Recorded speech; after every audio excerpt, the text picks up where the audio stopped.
Vous êtes bien installé? Parfait.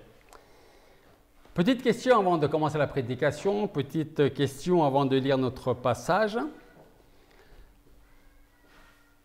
Avez-vous toujours pris les bonnes décisions? Ça paraît logique, ma question. Est-ce que parfois, vous avez été celui qui a averti de quelque chose et que l'autre à côté ou vous a écouté ou ne vous a pas écouté? Ok. Est-ce que quelqu'un vous a dit « méfie-toi, parce que si tu continues, tu risques ceci ou tu risques cela » et vous n'avez pas écouté ce qu'on vous a dit? Est-ce que ça vous est arrivé aussi? Donc, on se retrouve dans toutes les circonstances.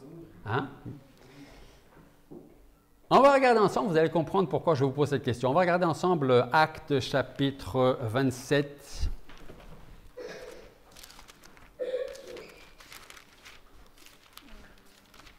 Actes chapitre 27, versets 1 à 11.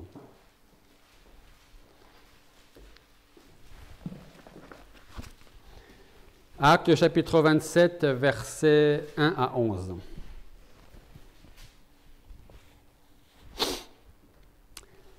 Après qu'il eut été résolu que nous embarquerions pour l'Italie, on confia Paul et quelques autres prisonniers à un centenier nommé Julius de la cohorte appelée Auguste. Et étant montés sur un vaisseau d'Adramite, nous partîmes devant toucher au lieu du littoral de l'Asie, ayant avec nous Aristarque, macédonien de Thessalonique. Le jour suivant, nous abordâmes à Sidon et Julius, traitant Paul avec humanité, lui permit d'aller chez ses amis pour recevoir leurs soins. Puis, étant partis de là, nous naviguâmes en dessous de l'île de Cypre parce que les vents étaient contraires. Et après avoir traversé la mer de Cilicie et de Pamphylie, nous abordâmes à Myra en Lycie. Et le centenier ayant trouvé un vaisseau d'Alexandrie qui allait en Italie, nous y fit monter. Et comme pendant plusieurs jours nous avancions fort peu et que nous n'étions arrivés qu'à peine vis-à-vis de Nide, parce que le vent ne nous permettait pas d'avancer, nous naviguâmes en dessous de la crête vers Salmone. Et la côtoyant avec difficulté, nous vîmes vers un lieu appelé Beauport, près duquel est la ville de Lacée.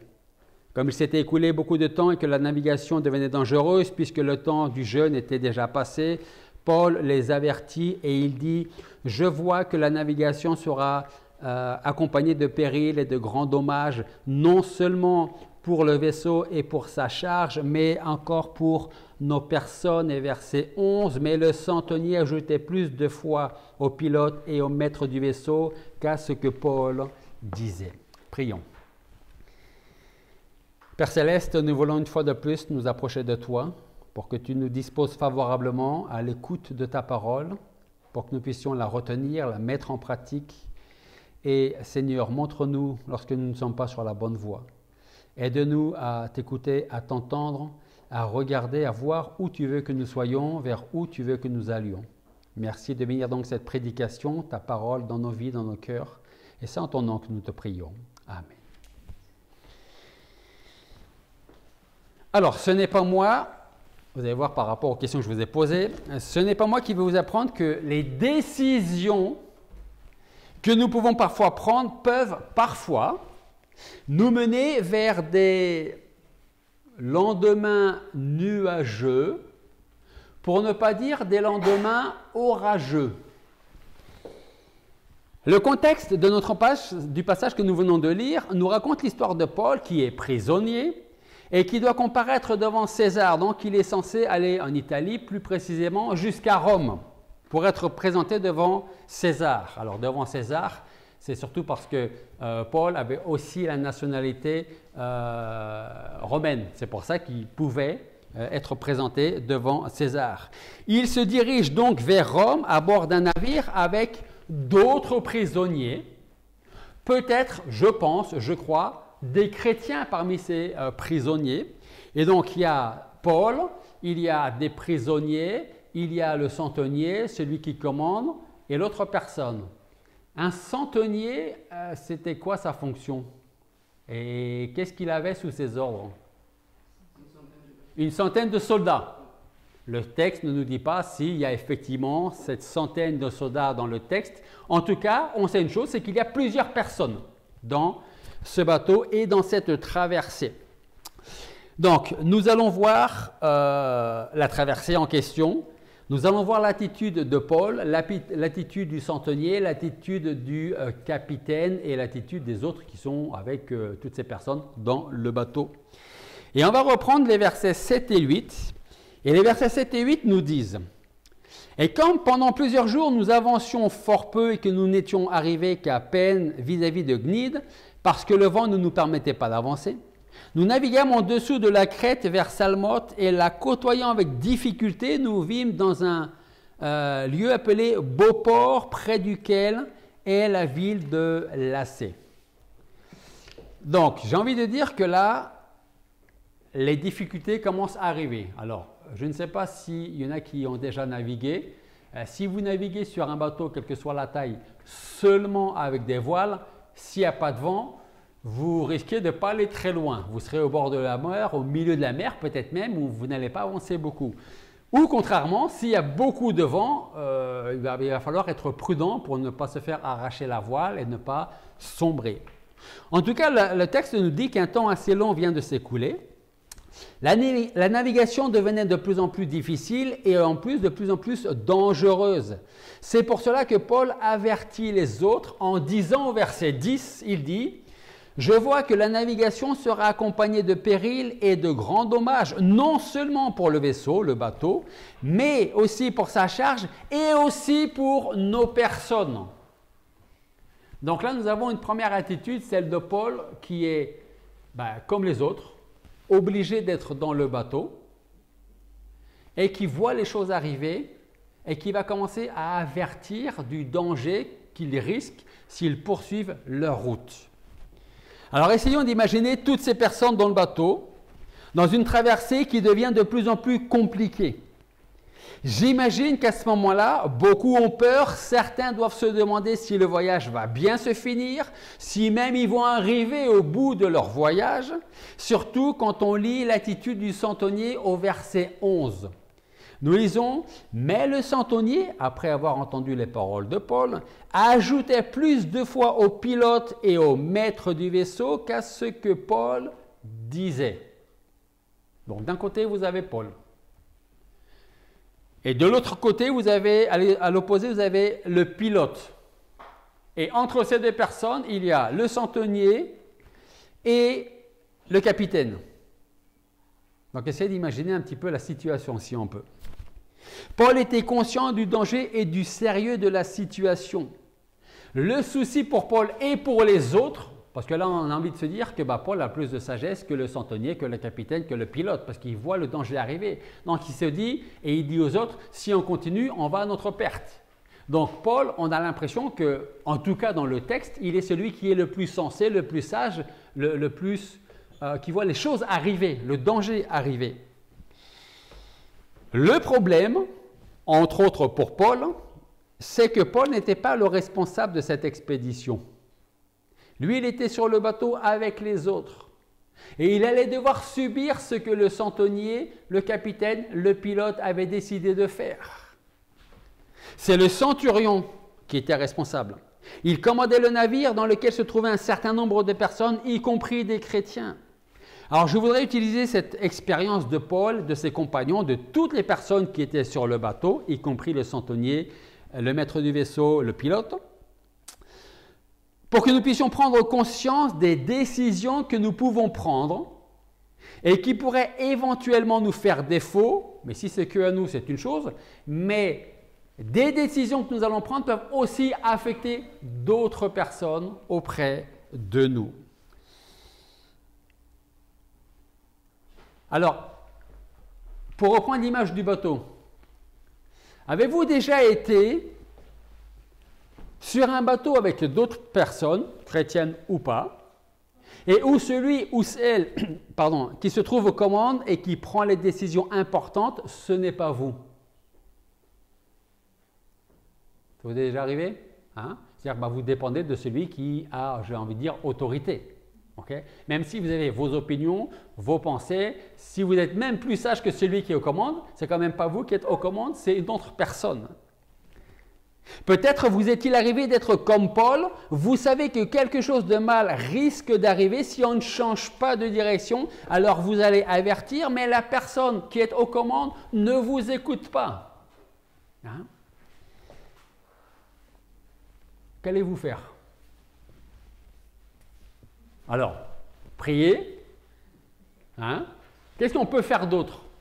Si, pour avoir cette image du bateau, on est dans le bateau, on n'est pas très loin du port ou en tout cas de notre point de départ, qu'est-ce que vous pourriez éventuellement faire? Revenir, comment? C'est-à-dire, on saute du bateau et on retourne à la maison. Ok? Qu'allons-nous faire?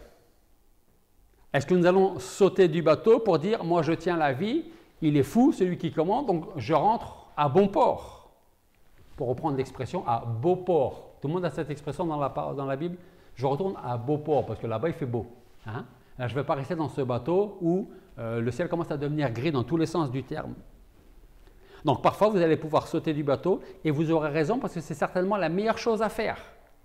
Mais parfois, eh bien, vous ne pourrez pas sauter du bateau. Vous ne pourrez pas, par exemple, sauter hors de votre famille parce qu'un membre de votre famille aura pris une décision complètement irréfléchie. Quoique, remarquez, il y en a qui le font. Hein?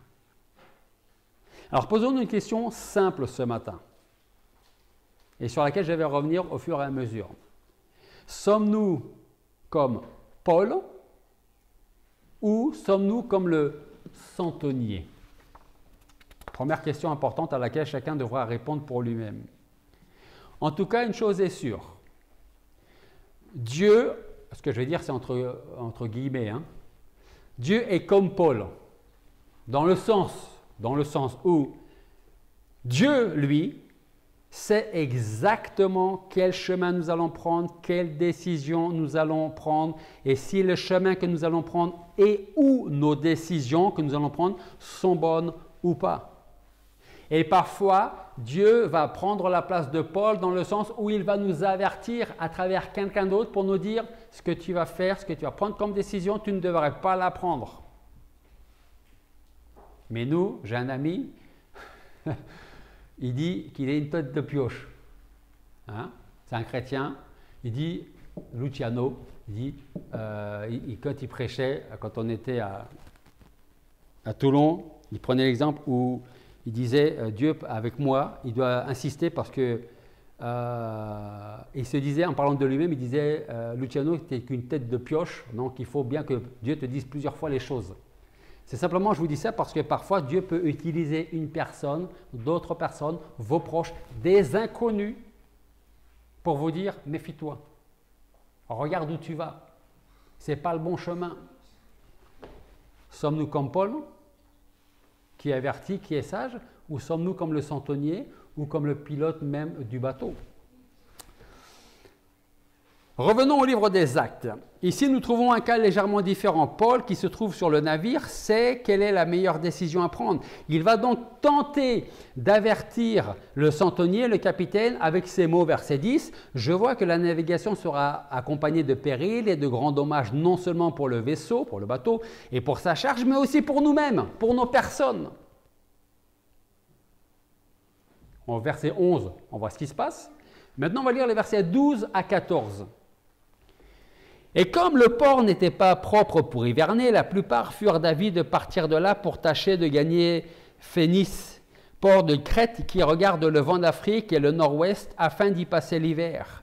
Et le vent du midi ayant soufflé doucement, ils se crurent maîtres de leur dessein, et levant l'ancre, ils côtoyèrent de près la Crète, mais peu après, un vent impétueux qu'on appelle Euroclydon se déchaîna contre le rivage. Nous trouvons dans ces 3 versets beaucoup de choses très intéressantes. On revient au verset 12. La plupart furent d'avis de partir de là. Je le rappelle, je répète, je ne sais pas, on ne sait pas combien il y avait de personnes sur le bateau. On va dire que le centenier était avec sa centaine de personnes. Il y avait les prisonniers, il y avait d'autres personnes qui certainement n'étaient peut-être même pas prisonniers du tout. Donc on va partir sur l'idée qu'il y avait au moins une bonne centaine de personnes. Au verset 12, la plupart furent d'avis de partir de là. Ce qui me fait poser une question. Qui devons-nous écouter en tant que chrétiens? La plupart, pour ne pas dire la majorité, parce qu'on se dit, si la majorité, si sur 100 personnes, il y en a 80 qui disent on doit lever l'ancre et on doit continuer, on doit partir, c'est que très probablement ils ont raison. Ils sont en si grand nombre. La question c'est, je dois écouter qui en tant que chrétien? La plupart des gens, la majorité parce qu'on pense qu'elle a raison, ou Dieu? Verset 13. Très intéressant ce verset 13. Le vent du midi ayant soufflé doucement, ils se crurent maîtres de leur dessein et levant l'ancre, ils côtoyèrent de près la crête. Alors, le vent du midi ayant soufflé doucement, et en principe, le vent du midi est légèrement chaud, ce n'est pas un vent du nord. Hein? Donc, essayez de garder cette image à l'esprit. Le vent du midi souffle doucement. Et quand le vent du midi dans nos vies souffle doucement, on peut penser quoi? Mais que tout va bien. Et on peut le penser sincèrement. Par contre, si le vent souffle fort et que le vent vient du nord, on risque de chercher un endroit pour se mettre à l'abri. On sera plus inquiet avec un vent du nord froid et qui souffle énormément qu'un vent légèrement chaud qui vient du midi doucement et qui nous porte comme ça.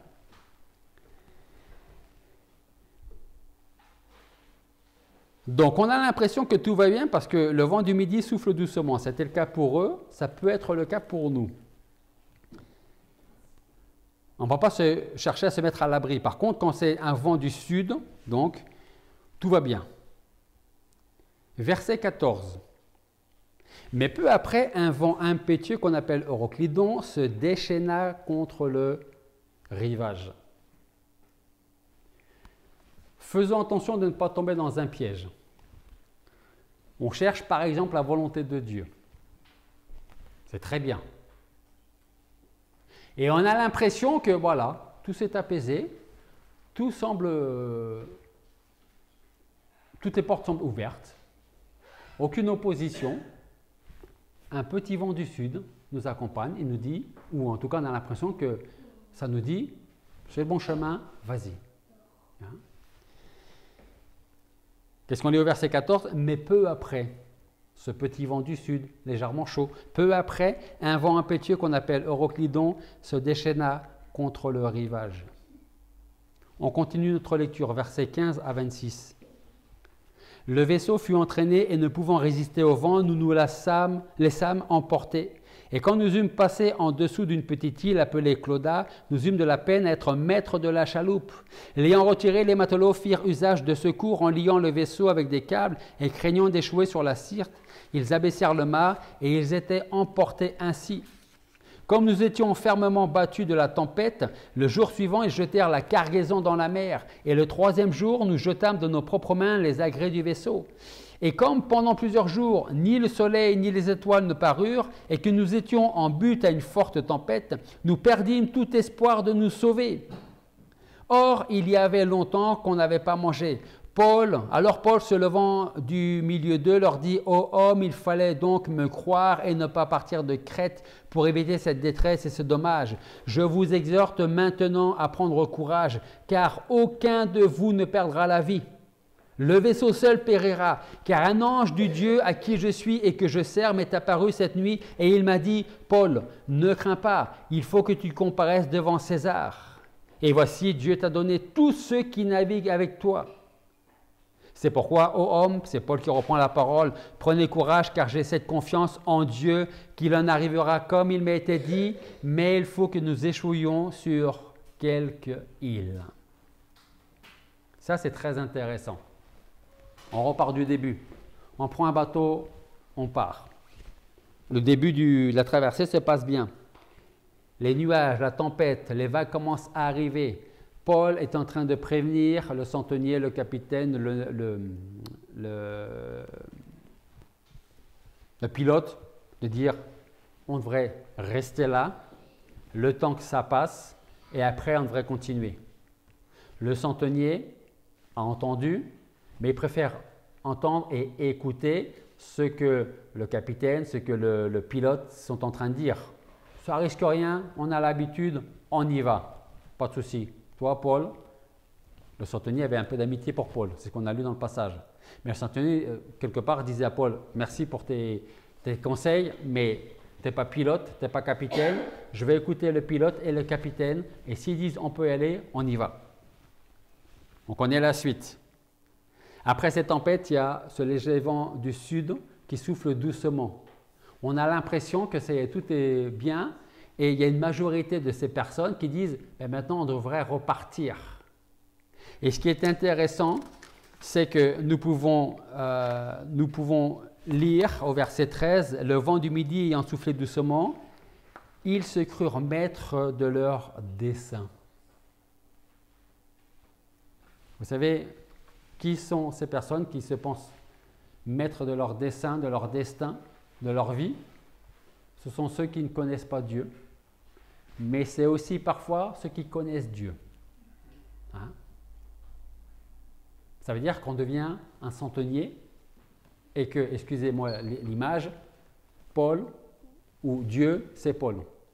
Dieu nous dit, tu ne devrais pas faire ça. Oui, mais moi, centenier, chrétien, je vais faire ce que la majorité de l'Église ou des autres personnes, des autres chrétiens vont faire. Parce que s'ils le font, c'est que c'est bien. Si la majorité choisit de faire une chose, pourquoi je n'irai pas? Et pourquoi je n'irai pas? Peut-être tout simplement parce que Dieu est en train de me dire, n'y va pas, ne le fais pas, ne choisis pas cette voie-là.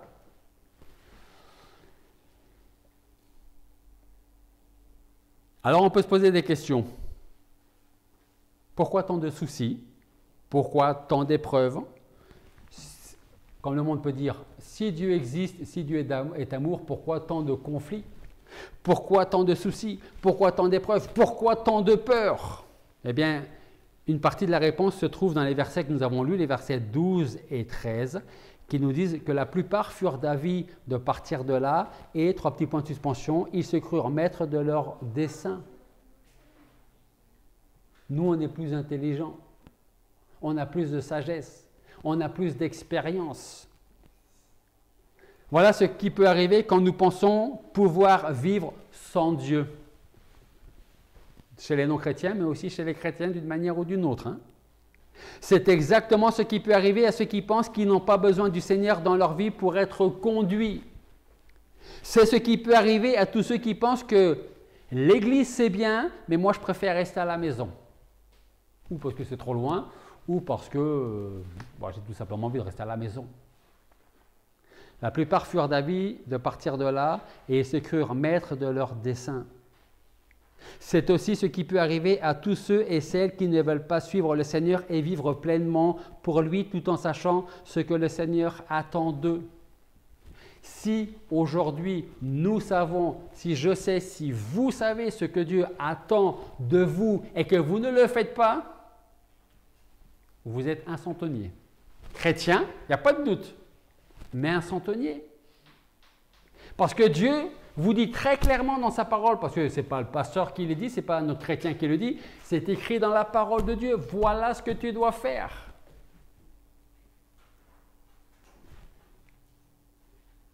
Mais par la grâce de Dieu, nous trouvons encore des hommes et des femmes qui se donnent entièrement au Seigneur, quoi que ça leur coûte. Rappelez-vous, je remonte à l'étude de ce matin, on n'était pas obligé d'apporter des offrandes, de l'or, de l'argent, des pierres précieuses, des tissus, on n'était pas obligé de le faire. Mais si on le faisait, il fallait le faire avec un cœur sincère, un cœur reconnaissant, pour dire, voilà, moi je veux que la maison de Dieu soit la plus belle. Je ne vais pas donner ce qui ne me sert à rien ou ce que je n'ai pas besoin. Je vais donner ce qui va embellir la maison de Dieu. Donc par la grâce de Dieu, nous trouvons encore des hommes et des femmes qui se donnent entièrement au Seigneur, quoi que ça leur coûte. Verset 22, je reviens sur le verset 22. « Je vous exhorte donc maintenant à prendre courage, car aucun de vous ne perdra la vie. Le vaisseau seul périra, car un ange du Dieu à qui je suis et que je sers m'est apparu cette nuit et il m'a dit, Paul, ne crains pas, il faut que tu comparaisses devant César et voici, Dieu t'a donné tous ceux qui naviguent avec toi. » Pour l'instant, je m'arrête là. C'est-à-dire que c'est comme si Dieu disait à Paul, « Toi, tu ne crains pas parce que tu me connais et moi, je te connais. Hein? » Ne crains pas, verset 24. Il faut que tu comparaisses devant César. Et voici, Dieu t'a donné tous ceux qui naviguent avec toi. Vous imaginez un peu la chance de ceux qui sont sur le bateau et qui sont du même avis que Paul. Hein?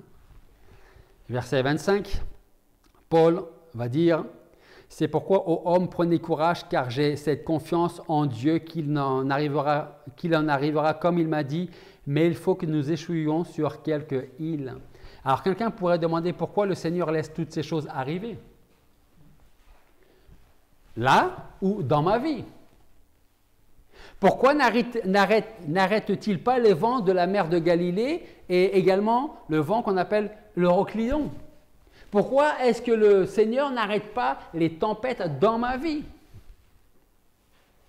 Est-ce qu'il ne peut pas arrêter tout ça pour que je puisse enfin un peu relever la tête de l'eau et respirer un peu?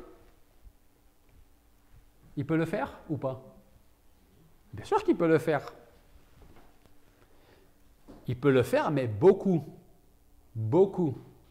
Beaucoup. Je ne vais pas le dire cette fois, parce que cette fois, c'est le chiffre parfait. De ces tempêtes ne tomberaient pas sur nous si nous écoutions avant d'agir. Et même au-delà de ça. Si nous mettions en pratique ce que nous savons pertinemment, ce que Dieu attend de nous, on le sait, c'est sûr, mais on n'a pas envie de le faire.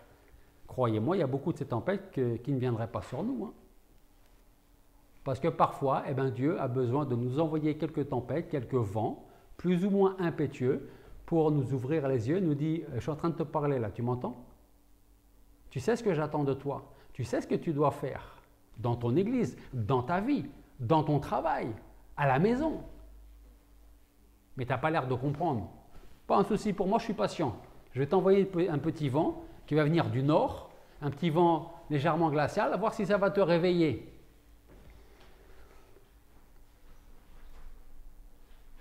Les versets 25 et 26 sont la conclusion du message. C'est pourquoi, ô homme, prenez courage, car j'ai cette confiance en Dieu qu'il en arrivera comme il m'a été dit. Et verset 26, c'est vraiment la conclusion. Mais, il faut que quoi?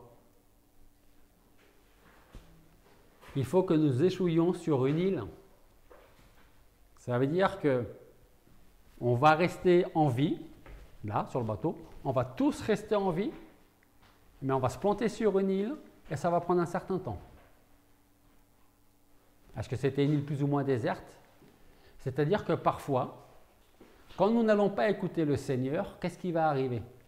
Il va nous envoyer un petit vent qui va augmenter. Avec ce vent, puisqu'on n'entend toujours pas, il va envoyer la pluie, il va envoyer les vagues, il va envoyer le tonnerre. Et comme on ne comprend toujours pas, mais que Dieu est patient et que Dieu nous aime, il va nous faire échouer sur une île qui sera la nôtre, où il va nous dire, très bien, je te prends, je te mets là, et comme ça tu vas pouvoir réfléchir. Tu vas garder la vie, mais crois-moi que tu vas m'écouter après. Là, la conclusion de ce passage, de cette prédication, c'est vraiment le verset 26. Les autres ne nous ont pas écoutés, le centenier, le capitaine, le pilote. Rappelez-vous, une des premières questions, sommes-nous comme Paul ou sommes-nous comme le centenier qui préfère écouter ceux ça se dit qui pilotent un navire? Comment on dit? Qui conduit un navire? Allez, qui dirige le navire. Hein? Capitaine, qui dirige celui qui dirige le navire. Okay? Sommes-nous un Paul ou sommes-nous un centenier? Si nous sommes un centenier, le résultat de nos décisions peut nous affecter que nous, mais il peut aussi affecter les autres personnes. Si ça ne nous affecte que nous, c'est un moindre mal. Mais s'il commence à affecter les autres, c'est beaucoup plus ennuyant, beaucoup plus dommageable pour tout le monde à cause d'une personne qui n'écoute pas la voix de Dieu. Vous savez, je sais, nous savons ce que Dieu attend de chacun d'entre nous. Ce qu'on doit faire, où on doit être. Qu'est-ce qu'on doit faire pour son Église? Où on écoute Dieu, où on écoute les autres. Ou on s'écoute soi-même. Si Dieu donc sauva absolument tout le monde sur le navire, il devait tout de même s'échouer sur une île. Ce qui me pousse à dire que parfois nous allons récolter ce que nous aurons semé. Et même encore là, si on a cette sagesse, on pourra dire « Ok, je n'ai pas écouté, c'est normal ». Mais parfois on va récolter ce qu'on a semé et on va même encore lever le poing contre Dieu parce qu'on va se dire « Mais pourquoi tu m'envoies encore cette épreuve-là hein ?» Sommes-nous comme Paul ou comme le centenier? Pouvons-nous voir arriver le danger et prévenir les autres ou sommes-nous comme ce centenier qui entend mais qui n'écoute pas? Dieu est fidèle et il gardera toujours ses enfants, ça c'est sûr et certain. Par contre, si nous sommes sourds à ses paroles, ne soyons pas étonnés d'échouer sur une île déserte. C'est pourquoi, homme, prenez courage car j'ai cette confiance en Dieu qu'il en arrivera comme il m'a été dit. Mais il faut que nous échouions sur une île parce que celui qui était averti n'a rien écouté du tout. Prions. Père Céleste, nous voulons te remercier parce que tu nous as fait la grâce encore aujourd'hui de tenir ta parole entre les mains, de pouvoir l'ouvrir, la lire, l'entendre. Nous te demandons maintenant de nous aider à la garder, à la retenir et surtout à la mettre en pratique. Et Seigneur, nous voulons vraiment te demander, je veux te demander pour moi-même et pour l'Église, d'être comme Paul, à avoir ta sagesse, ton discernement, tes yeux, pour pouvoir avertir les autres, mais aussi pour que notre chemin puisse être celui que tu nous demandes de prendre. Alors Seigneur, je te remercie pour ce que tu fais dans nos vies, parce que tu interviens jour après jour. Je veux te remercier parce que c'est toi qui connais les décisions que nous allons prendre, les chemins que nous allons prendre. Alors aide-nous, Seigneur, à avoir ta sagesse. Donne-nous ta sagesse, ton discernement, pour marcher là où nous devons marcher, pour être là où nous devons être. Merci de nous conduire en tant qu'Église. Merci de conduire chaque personne individuellement. Et c'est en ton nom que nous te prions. Amen.